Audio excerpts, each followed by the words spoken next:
Hi, Lillian and Sara. Yes. Hiding back there. Behind the camera. So first, let's talk about PitchFork Challenge. How did you hear about PitchFork? We heard about PitchFork from Janie Wang, our SBDC advisor. She put it on our radar. Cool. Yeah. And why did you choose to apply for it? Why did you want to participate in PitchFork? There we go. So we decided early on we knew it was going to be a reasonably significant big investment, but we figured win or lose, the experience of going through it, meeting the coaches, meeting the team and the network group would be worth it, and we were absolutely right. We really benefited from all the folks that we met and the conversations that we had and the feedback we got. What kind of feedback did you feel like was kind of instrumental to what you're doing now with the business? One of the things that jumps to my mind is just the iterative feedback each week from the coaches and working on the pitch and having the 6-minute time frame. Like our inclination, or at least mine, is to want to talk all about the sustainability, and that's important and it's like key to what we do, but we realize that, well, we're not talking about the products enough. We're talking a lot about like the vision and what's behind the company, but we also need to really promote the products and talk about why they're great, and that was so helpful. Like just coming to that through the feedback over the weeks, realizing that we can do a better job with that. Cool. Do you feel more confident in your business now after competing in and winning PitchFork and making some of those connections? I would say it was a really nice, it was a nice experience, and going through it definitely, made us feel a little more confident in that we were, in that we were able to communicate our vision, and not just our vision, what we were trying to do, but communicate the reality of the business performance, what we've done, what we've, the past successes and failures, and the momentum that we're and trajectory that we're on. And that felt really good. Cool. Yeah, it's fun to sort of leverage that when we're having conversations with potential customers or potential wholesale clients. At Hannah Grimes right now, we're talking a lot about the economy and like what endless growth really means and what's good about that, what's not so good about that we can shift our mindset around. And you guys talked a little bit about that in your pitch. I'd love to hear more about like your values behind not wanting endless growth and like serving people the way they need to be served without needing to be the best and the most expensive and all of that. Yeah, that's huge, I think, is just part of the economic paradigm that's driving us off the cliff, is that we can just keep growing. We can go endlessly to, use the resources. They're limitless, and they're not. We all know that, and we all, I think, can see where it's taking us, this mindset that we can grow forever, and it's just not, doesn't serve on any level, and we believe in being as local as possible. We're happy to be a regional company. That's sort of necessary just to be sustainable economically.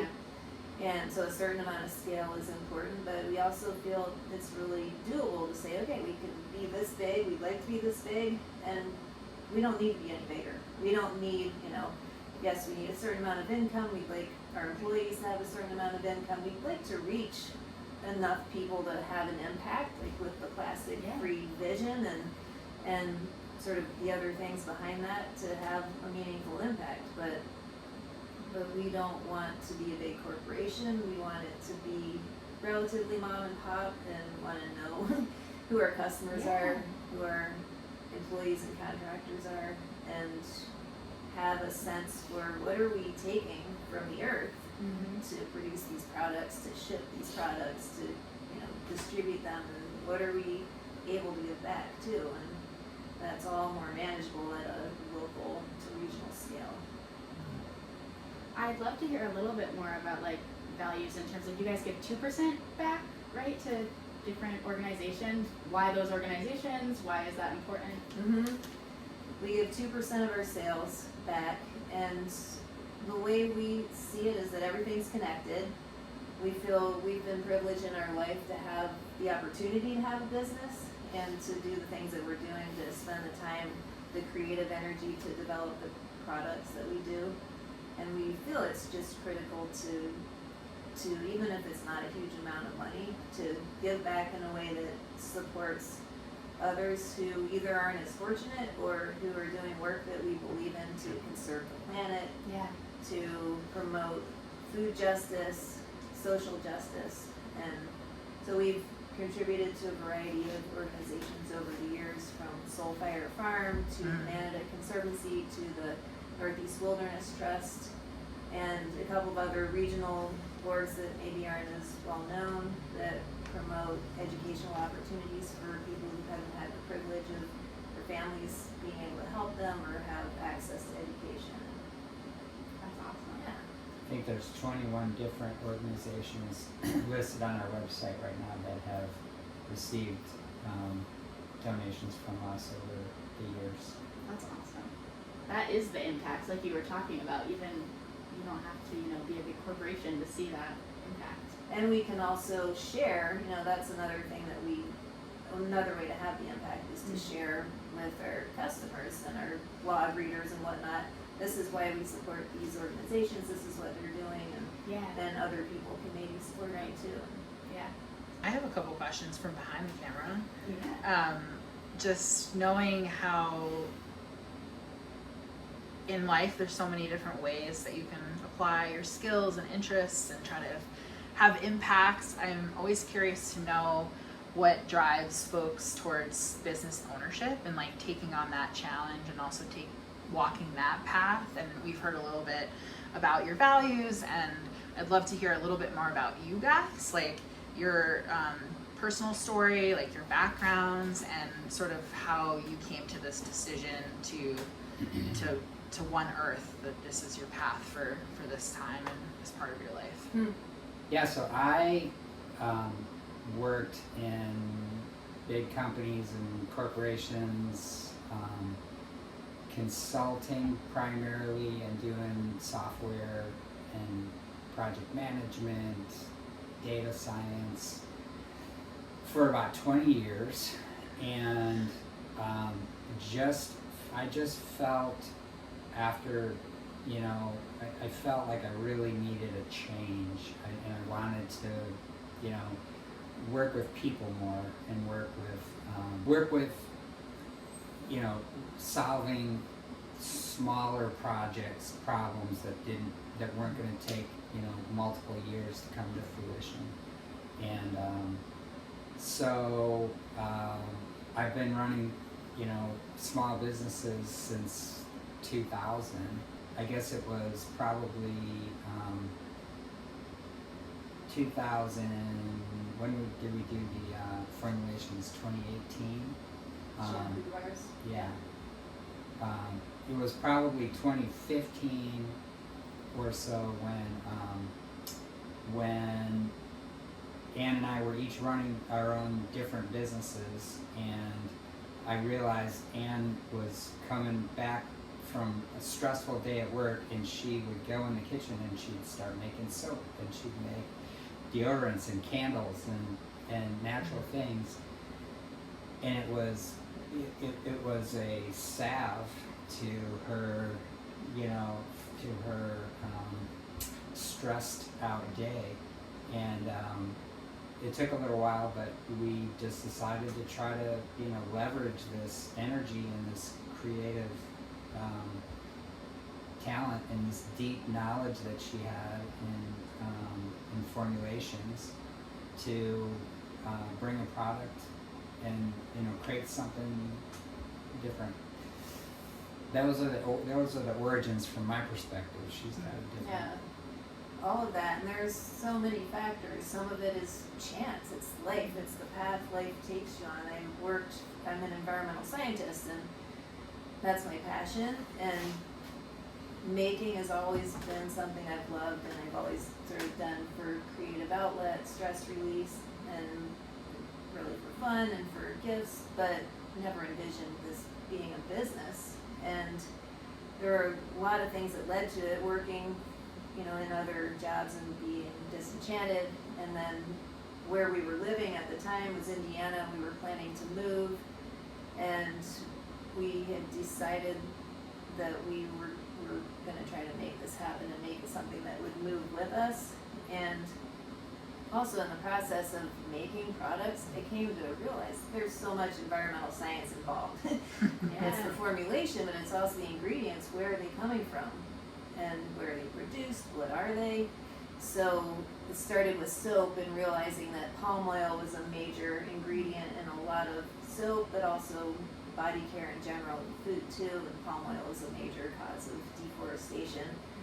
So we don't even make soap anymore, but that started me off on the path of really looking at the environmental implications of body care, and then the packaging of body care, and wanting to, you know, myself not wanting to go to the store and buy something in a plastic bottle and wanting to have options. So all of that sort of cascaded into, you know, deciding that this was an opportunity. There was a niche that wasn't filled necessarily, or, you know, there was room for more innovation in the plastic-free body care area and with conscious ingredients. So it started as a side hustle, and it grew from there, and we got to the point where we could let our other businesses go. We moved out to New Hampshire, and there are a lot of opportunities here. There's amazing support for small businesses. There are fairs, there are opportunities, so it's been a good location to make it happen. It's interesting. I didn't realize that you weren't native New Hampshireites. Right. That you hadn't been here for a long, Not long forever. time. I'm a Pennsylvania and an Illinois. Cool. Yeah. Interesting. How'd you pick New Hampshire?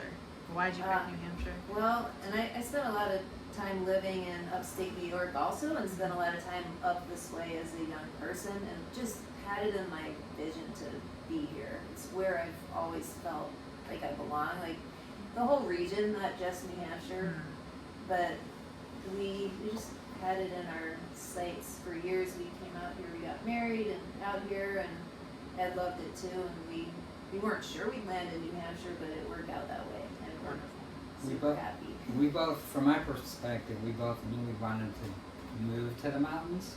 I didn't have very much experience in the mountains, but Anne had already lived out west, and she knew how dry it is. She knew how much she really wanted to be in a temperate region that was going to have, you know, plenty of rain and 4 seasons, and so, you know, we wound up out here.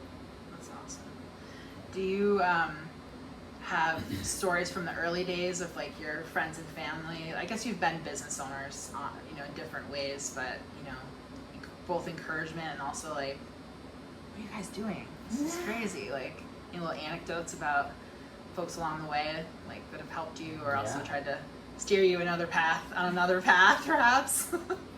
Yeah, I remember my daughter Chloe, when we were getting started with One Earth, saying, you know, Dad, this doesn't make sense to me. You hate shopping.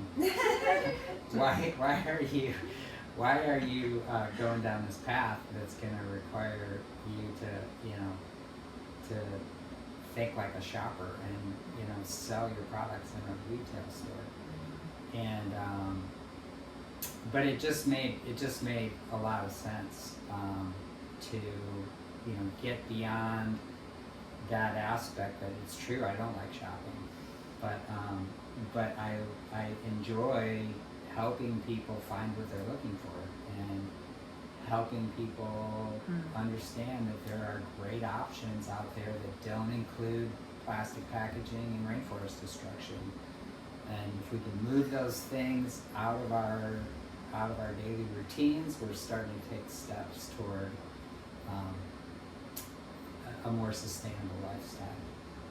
What would you say to somebody that was wanting to start a business that really holds and shares some of these values? I think there's a lot of folks that are, you know, like Lily was alluding to, like we're in a big exploration of Hannah Grimes, like how can we explore sort of regenerative economics and sort of quote alternative ways to sort of build economies and have business ownership, and I think it's sort of how can we really encourage more of that, and what would that look like? And I think from your perspective, having walked this path and finding success, like what would you say to somebody that would really want to kind of reshape their existing business or start a business that has some of these same like sort of triple bottom line values? Would you encourage them to consider?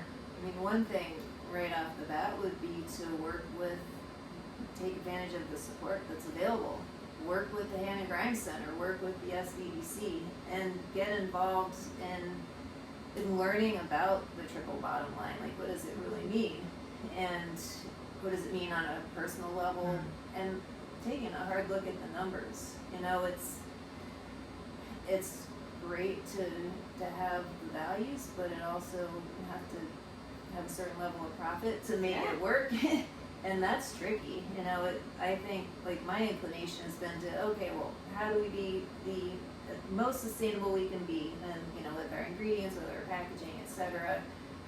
And that's important, but it also, if it's not profitable, I'm not saying that one should compromise their values, but I think it's important to have the support to learn to look at the numbers and to understand like, what would it take? What are your costs? It's one thing to have an idea, but what does it cost you to make that body bar or whatever it is you're making? The sustainable snacks. What are the true costs? What are the equipment needs that you have? What are the kind of regulatory things that you have to be aware of? Yeah. Even though all businesses have regulations that they fall under, different ones for different types of businesses, but that's important too. I would say getting involved with organizations, like for us, the Handcrafted Soap and Cosmetics Guild has been a helpful organization. We get our insurance through them, and because they have a lot of members, they can get better rates on insurance. That's cool. And so using the support, thinking about costs, thinking about how to live true to the values and also make it profitable. Did you have any early mentors that helped you kind of, you sound like you've been tinkering on your own for a while as a stress release and something you really enjoyed, and how did you sort of learn the craft? Like, was it totally self-taught, or did you have mentors or people you looked up to or connected with in the natural body care space? Good question. I've definitely been a tinkerer. I have taken advantage of like a lot of reading about hair science. There are people who have done some of the innovation and written about it. And so as a starting point, so for example, what we started with soap, we don't make soap anymore. Hair products are completely different. Low pH, it's not saponified with sodium hydroxide. It's a completely different process. So I did a lot of reading and looking at formulation information, and then I started experimenting. I didn't know other people making shampoo. And so we did a lot of testing on friends and family and refining, and the initial recipes took about 9 months. And we're in a revision stage now, which is really exciting. But mentors, not so much for the body care, for the actual formulation, although I have, like I said, there are resources online that I've taken advantage of in reading about hair science. We've had business mentors all along the way. Initially, like way back in 2017, we had an amazing business mentor named George Talbot, and he was a business professor, and he helped us just to learn about marketing. We were able to work with some of his classes to have market research, help with that, and so he was a huge mentor for us in a business sense, and really helped us to get started. He helped us to like see that it could be possible, and so he was really important to us. Yeah, one thing I really appreciate about you guys is your willingness to find supports. I think that speaks really highly of your skill set as business owners, is that there's people out there that can help you, not just us at Hannah Grimes, but it sounds like early days, finding somebody, connecting with students that could kind of have more eyes on what you're trying to do. I think that's really interesting, and something that we try to really encourage, is that just you don't have to do it all by yourself. You don't have to be the expert in all the things. Right. You know, focus on what you're really good at, figure out how you can resource yourself. And I've seen that, and just learning your story and getting to know you guys, it's been really inspiring. I think it's really interesting and lead to some greater success as you continue down your path. What's one more question for me, but what's one thing about running this business that like you wouldn't have thought would be something you would do, you'd have to be doing on a day-to-day? Like a funny little task that you're like, oh man, I didn't know I was gonna have to be doing that. Yeah, there's so many things you don't think about. Like, one thing that comes to my mind is like inventory management. Oh, well, how do we do that?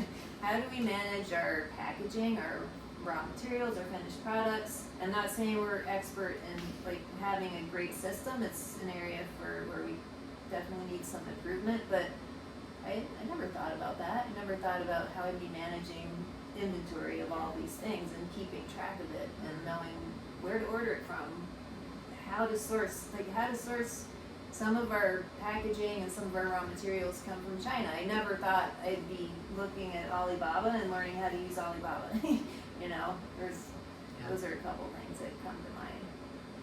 Ideas. Yeah, I think about, you know, just the general problem solving, like, you know, like we had a need to streamline our display units in our booths, and last year you know, we got some input for some different ways to think about displaying, and you know, we wound up taking that input and tweaking it, modifying it, and making some ourselves, because we got some quotes to have them made, and they were really crazy expensive. And so we were able to figure out how to, you know, put those together ourselves. So. Cool. I love that. Anything else that you would like want to share or highlight or lift up? There are conventional ways to do things. There's conventional wisdom, and there's some wisdom in that, I'm sure. But like, one of the things that we do with our website is we have a blog, and it's got a lot of content that's not related to body care. We have recipes on there. We've got environmental posts all about environmental issues, like, for example, butterflies, how do they overwinter, or how to feed hummingbirds, or how to mow your lawn without killing everything in your lawn. It sounds random, but I guess my feeling about it is that everything's connected. And so I would encourage anyone that's interested in what we do to look at our blog, and I would also kind of encourage people setting out on the business path to not completely follow the recommended protocol. Like, some would say that, well, you know, that's not going to help your search engine optimization. You should just write about body care. But the way we see it is everything's connected. Body care is connected to what the products we use are connected to the whole globe, how we dispose of them. You know, everything, our everyday choices are all interconnected. And so we like to kind of explore a variety of topics on our blog, and would encourage people to check that out. One of the things I would say is that it's, you know, we're so used to hearing about major components, major attributes of a business, whether it's the processes, the outputs, the inputs, as being considered externalities that don't, that shouldn't figure into the calculation of our cost, because it's not something that we, pay for directly, like air pollution or maybe we're buying raw materials from an organization that has some irresponsible business practices. And I guess what I would say is that I just feel like it's important, for business owners to really consider how can we be responsible for removing those negative consequences from our processes, from our products, from our output, from our packaging, and you know, because even though those things might be considered externalities today, but so many of them are driving the bigger problems that lead to social problems, that lead to environmental problems, and we're just cutting off our nose to spite our face if we're moving forward without, you know, without taking those things into consideration. And yeah, we might be more profitable in the short term if we don't, but in the end, you know, we're not doing ourselves and our community any good by failing to take advantage of it, or failing to address those concerns and issues. Yeah, like internal consistency is something that I think is what you're talking about, and I would totally second that and encourage companies, like for example, we just learned about a vegan company that is creating like a healthy vegan bar or bites or something with organic ingredients. It sounds great, but they're packaging it in little plastic packets, and that's kind of an example of they have a great idea, could be an important product. But yeah, I think what we're saying is we'd like to encourage other companies too to really look at as many of the aspects as possible and to try to seek out plastic-free packaging, responsible packaging. The more of us that demand it, the more there'll be sort of a market for it, and it can be hard because it is more expensive sometimes to put the product in cardboard or glass or metal, but it's possible. But that doesn't mean that it can't be profitable. Maybe not as profitable, or maybe not, you know, as profitable or as scalable. But you know, there's, in my opinion, it's much more likely that you're going to be able to have a sustainable system if you keep it relatively small. If you're trying to scale to you know, to very large scales, it's just incredibly difficult to try to avoid those external downsides. Yeah. The costs of scaling The, up like other true things costs. are incredible. Yeah. I love that.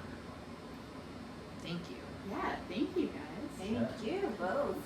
New formulations that are coming out for our shampoo. What is different is that these are going to be branded. The new shampoo bars, it's going to be a little while till we have the new packaging, but the shampoo bars and the conditioner bars are going to be branded with our logo. And we're going to have 8 varieties total, 8 different shampoos, 8 conditioners, mostly what we have now with a few little upgrades. But yeah, they're going to look extra fun. Cool. That's what we're working on. Yeah. Very cool. Thanks, you guys.